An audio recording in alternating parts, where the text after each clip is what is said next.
The gentleman that put this together, his name was Bruce Evans, and he, for 50 years, he was the largest employer in all of Muskoka, had employed more people in the government. And it took him 20 years to get to the zoning, to be able to build Muskoka Wharf. So this $170 million master plan, this is a once-in-a-generation thing.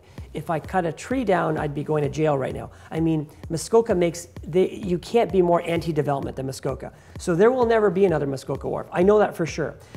So the interesting thing is we only have 106 suites in our hotel. And because of that, we have a 70% occupancy.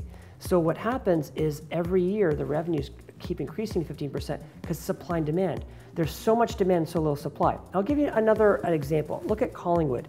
So for those who aren't familiar with condo hotels, at Blue Mountain, every single hotel there is a condo hotel. So you could stay at the Westin, but that's actually owned by John and Mary.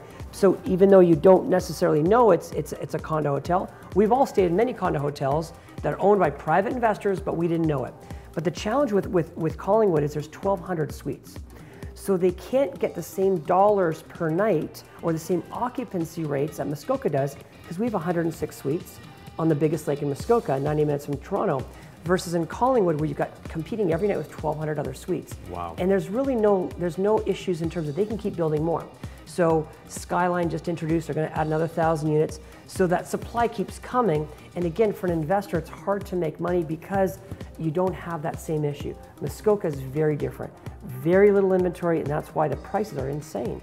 When you're trying to rent a place, May, June, July, August, it's not only impossible to find, but the prices are crazy. Our hotel is sold out every weekend from the May long weekend to all the way to the long weekend for Thanksgiving. Every weekend, it's impossible to get a room. So it just gives you a sense of the demand. And again, what I love about this property is you've got supply and demand working for you. Number two, you're buying at 25 up to 30% below what the peak was in 2007. So you're buying at a discount, but more importantly, the cash flow positive because the revenue keeps increasing, our occupancy keeps increasing, and then finally the financing part that you mentioned, Pace Credit Union, one of the largest credit unions in Ontario, will actually do 100% financing on our product, which banks never do 100%. Just because of home equity, which is amazing. So if I wanted to start right now, if I wanted to buy one of those locations right now, yeah. what would I need to get started? You'd go to muskokawharf.com. There's a great little 5-minute intro video on it. There's a very detailed PowerPoint presentation, so you could register there.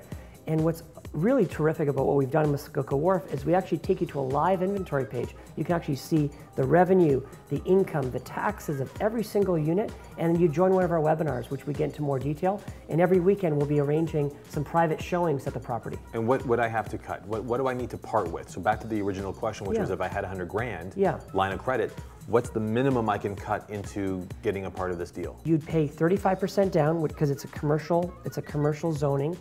All hotels are considered commercial. So around $70,000 would get you in, and that will get you a beautiful 1-bedroom furnished, 650 square foot unit.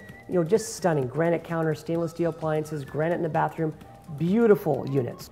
But again, even if you didn't have the $70,000 cash, if you got $70,000 equity, Pace Credit Union can do 100% financing. Imagine banks' money, other people's money, interest rates under 3%, never before, never again are we going to see that, with an investment that has a proven 4-year track record already and has guaranteed cash flow. So to me, it's a no-brainer in terms of a starter investment opportunity. So they rent it out, they manage the property, they make sure it's cash flowing, it's Marriott, so everyone's always Googling up in Muskoka where to go, and exactly. A hotel run type property makes the most sense. Yes. What would I be making net a year? So give you an example. If you bought a $200,000 unit, just make the numbers easy, you're looking at about $12,000 profit per year.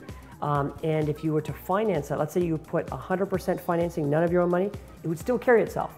So even if you put no money down, it would still cover itself. So again, most people put 35% down, but even with no money down, it'll carry itself. So again, I've never seen anything like it, and I don't think we will again. What I like about it is that it's going to be a really great alternative to banking my money in the bank. I'd rather put it in real estate in a place where I know is going to have high value. It's going to retain its value, given that you can't build more properties like that, not at least for the next 20 years, especially not even this next door, but on that lake. It is the Jewel Lake. Yeah, no, there's 3 big lakes in Muskoka. This is the big one, Lake Muskoka. It's connected to Lake Joe, Lake Rosso. But your analogy is great. On a cash-on-cash basis, if you had, let's say, $200,000 you put in the bank, I mean, it'd be very hard to find anyone to guarantee a 6% cash-on-cash return. This actually turns out to be a much better guarantee, because if you were to finance, let's say you put 35% down, it works out to almost 28% 28% return. Again, if you had $200,000 cash, that $12,000 profit would be a 6% cash-on-cash return. Over 2 years, it's 12%. So any way you slice it, Richard, the numbers make sense. Again, because of the location, because of where it is, the brand Marriott, and I think because you're buying it at such a discount, because the overall second home market is in that cycle, and we're just coming out of it right now. So this is a great investment opportunity, for the right person right now. It's a brilliant move. It's a brilliant move.